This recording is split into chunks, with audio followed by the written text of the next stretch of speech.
Okay, welcome back to Extreme Sports. Let's finish up this surfing competition competently. My skin is so white and pasty, I can't stand to be seen like this. Susie? Hey, Susie.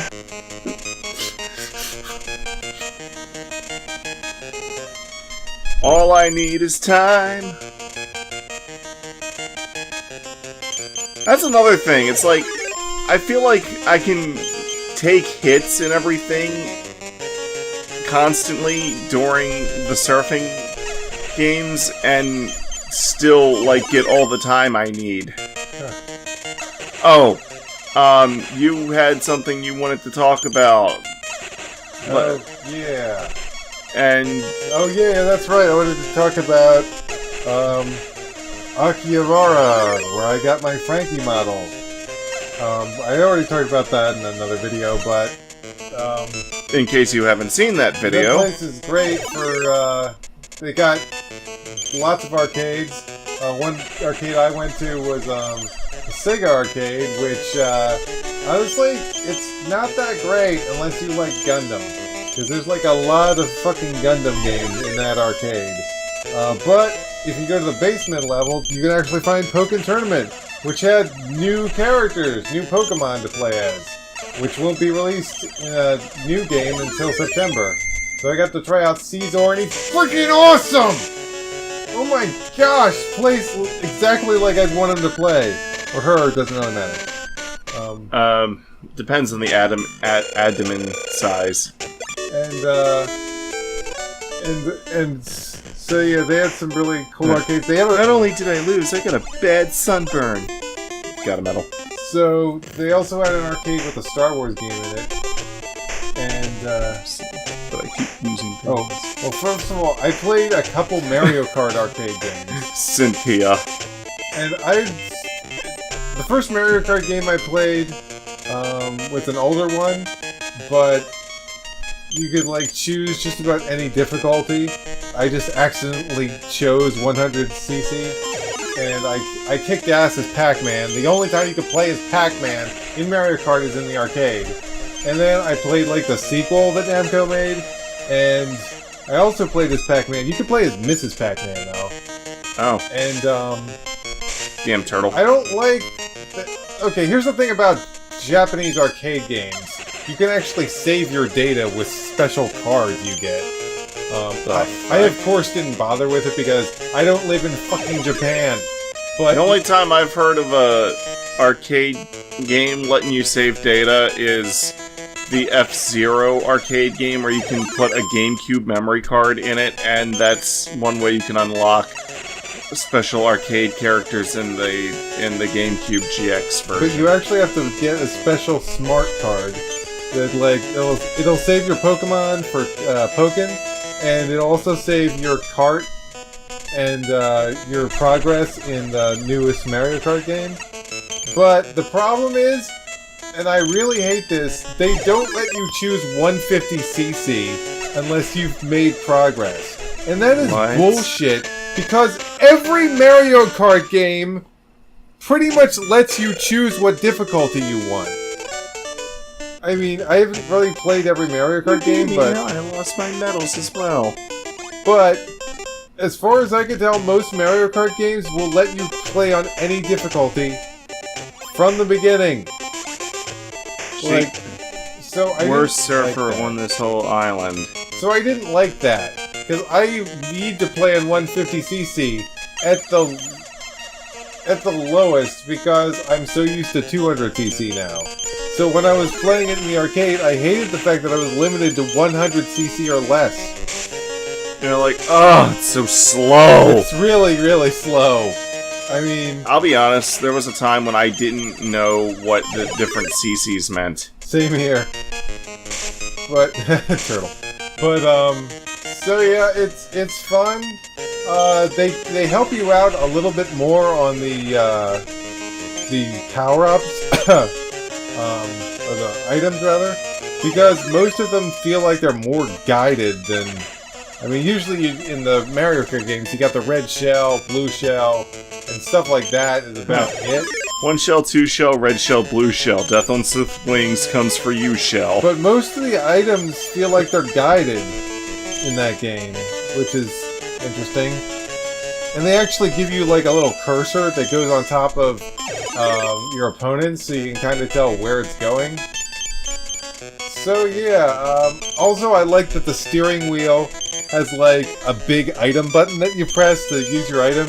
And, that's funny. But the thing that's annoying is whenever I get into one of these arcade machines, my legs are instantly cramped because the last person who played is always a goddamn gnome or something, and I'm getting in the and I have to find the lever and press the lever to pull the dang seat back. Yeah, I knew it. Take my medal.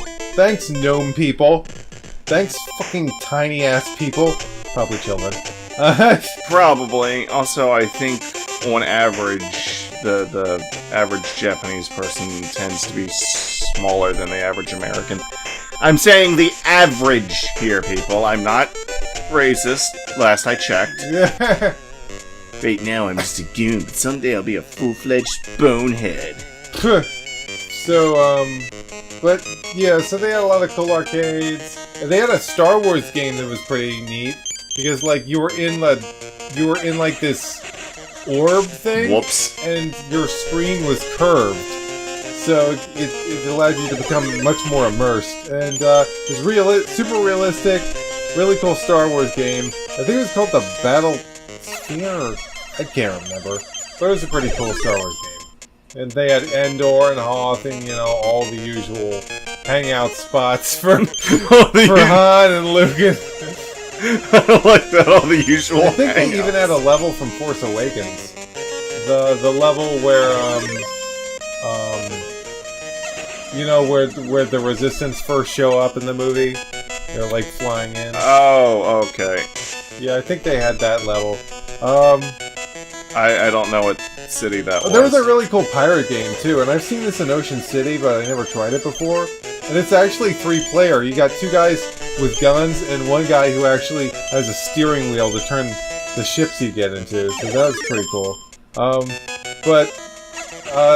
You know, I could almost imagine if, like, Luffy and the Straw Hats came into our world, Luffy would be like, "Hey, Usopp, check out this pirate game!" Yeah. And, but yeah, so they had some interesting arcade stuff. I mostly wanted to play Caesar, so I got what I wanted. By the way, Pokken Tournament in a Sega arcade?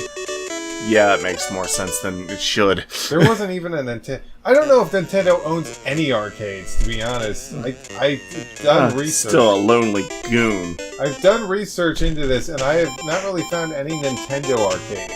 I think I found Namco, Taito, Sega, and that was pretty much it. The Nintendcade. But the...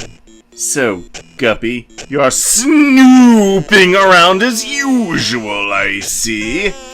Bonehead Turf. I'm warning you. Walk away now. There are things about us you do not want to know. We all used to be women, and the women used to be men, and the women, the men, the gender swapping. Okay. That's weird, but whatever. So yeah, but there was this awesome place I went to called the Super Potato. A lot of people probably know about this. I think it's pretty famous amongst gamers. It's basically... I've never heard of the Super Potato. If you've ever wanted any Japanese video game or Japanese video game system ever created, this is pretty much the best place to go. They have like every game. Like every single game. Okay. Like, wow. Like, why is it a potato? I don't know, but the mascot is a potato. Ah, crap! Fuck, shit, fuck, damn it, shit, fuck. But the mascot is a potato, and, future Mike, just ask for some pictures. I took some pictures of the place. Okay. Put a few of those up. I might put them up on the border so it doesn't interfere with you guys seeing the same thing over and over again. But yeah, this place is really cool, and it's got a bunch of like fan art in the elevator and on the stairways, and there's like logos for the game consoles on the stairs themselves. It's such a cool place, and honestly, I could look around in that place forever. They've got, they got all the Nintendo games, all the PlayStation games, all the Sega games. They just got all the games. But no Microsoft! Like I said, they got all the games. Ooh, sick burn. Okay, I actually like the games that Microsoft has to offer a bit more than surprised Mark I didn't does. I didn't buy more stuff from that place. I mostly just got a Super Famicom controller, because the controller I have is a really bad start button. Is that what it is? Yeah. So I figured I'd get Or it that, so if Mike wants to play Super Nintendo games at my house, he doesn't have to say, "Mark, the start button sucks!" But it does. But you won't be using that controller anymore. We'll be using the beautiful rainbow button controller. It's a new record. And that's the end of the episode, I guess. Yeah. So yeah, if you're ever openly deciding to tell the rest of the game. if you're ever in Akihabara, Japan, Tokyo, Japan, to be even more specific. Medal count reached 160. Can now enter Kick Turn Crevice. You should definitely stop by this Super Potato, which actually has a few locations, but the Tokyo Akihabara one's the one I went to. So yeah, check it out if you're ever in Japan. You will not be disappointed. The place is awesome. Anyways, subscription button is that way. That way is the playlist for this game. This way is the playlist for another game. And this way is a playlist for something, I think. Walking. Anyways, toodles and crap. Bye. Christopher Walken. Stop that.